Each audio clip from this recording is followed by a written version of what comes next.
What is up, everybody? It's King Kuntha, and today I have another amazing World of Warcraft gold farm for you guys. And in today's video, I'm going to be teaching you guys how you can make up to 70 to 100k in as little as 10 minutes just running this super simple instance. Now, I am going to disclose that the item that we are looking for is transmog, but you actually have pretty good chances to get some transmog pieces out of this instance, as well as actually being able to pick up some primal fire and some good stuff like that. So we're going to go ahead and show you the instance. Also, I actually have a merch store now, so if you could check out the merch in the description below if you're interested in any of that, that'd be great. And yeah, so I got that down there. But the instance we're going to be looking for is Black Rock Cavern. Now, Black Rock Cavern is located in Black Rock Mountain, which is located in the Eastern Kingdoms inside of Burning Steeps. So it's located right here, not super hard to get to. This is Black Rock Mountain.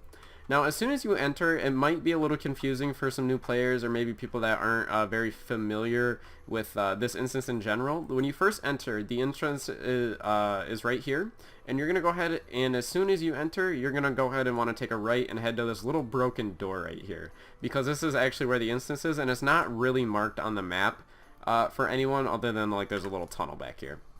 So you definitely want to go ahead and make sure that you got the right location first. So we're going to go ahead and just enter the instance right here. It's just right in this little area. Obviously it didn't load in because my computer, I don't know why it's doing that. Started doing that, I don't know. Anyways, so now that we are in the instance, we are going to be looking for two items, and two items really in specific.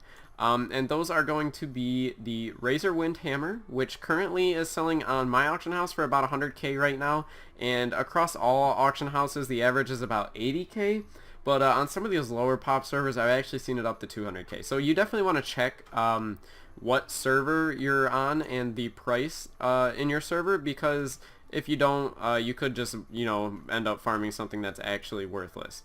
Now, the other item that we're going to be looking for is the Steel Spark Hammer. Now, the Steel Spark Hammer sells on average for about 50k on most servers for the average, and then on my server it's going for about 80k. Again, my prices are just a little bit higher than most servers right now. And yeah, so it's obviously they're two very good items, and they are zone drops too. So these are actually only tied to the Burning Crusade. So all you really, or not the Burning Crusade, I'm sorry, vanilla. But all you actually have to do is just run through here and kill everything, because they are literally all just, they can all drop it. They all have an equal chance to drop the item. Now, a couple bosses in this instance do have a greater chance to drop some of these items, so keep that in mind. Obviously you're going to want to kill the bosses, but this is a little bit of a longer instance as well, because of course there are a lot of lore moments in it, so it can get a little bit tedious at some moments. Keep that in mind as you're running this dungeon. It can take a little bit, but it's definitely worth it, because you're actually going to have an opportunity at a lot more transmog pieces than you normally would running any other dungeon. And I haven't really seen any YouTubers or anybody cover this farm nearly as much. I think just because they don't really know some of the items that are in it, and a lot of the items that are able to drop from this instance, actually there's not a lot of them on the auction house really. I've looked across tons of markets now, and it doesn't seem that like a lot of people are farming these items, so it could definitely be worth it for you to go ahead and pick up some of these transmog pieces, especially if it could only take you about 10 minutes to go ahead and do it. It really wouldn't take you any time or anything. So I definitely recommend you guys check that out, check this location out. It's insanely worth it. You can get some pretty good items out of it.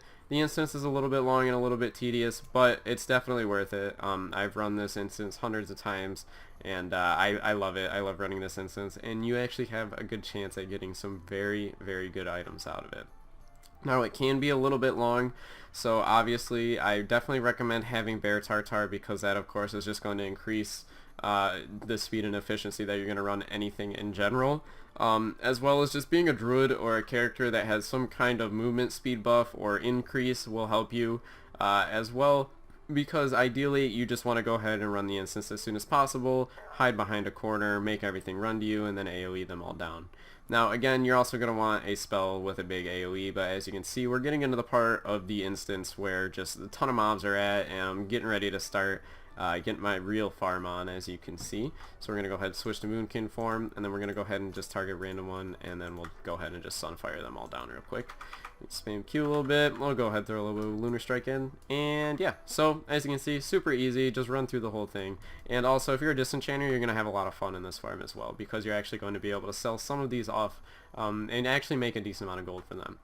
So that's all I really had for the video. If you did like the video and found it interesting, helpful, useful, anything along those lines, if you could leave a like or a comment section, or a comment down below. Sorry, don't leave a comment section. I don't know how you do that. Don't do that. If you can do that, don't. But leave a comment down below. Also, leave Kappa at the end of your comment if you have a question or something like that. That's just how I filter them out, and it makes it a little bit easier for me to read people who have like important questions to ask me. Yeah, so also don't forget to check out my merch store. I hope you guys like it. I worked pretty hard getting that set up for the past couple days, so I'd just like to bring some, I don't know, new stuff to you guys. Anyways, it's been King Kunta, everybody. Thanks so much for watching, and I will see you all in the next video.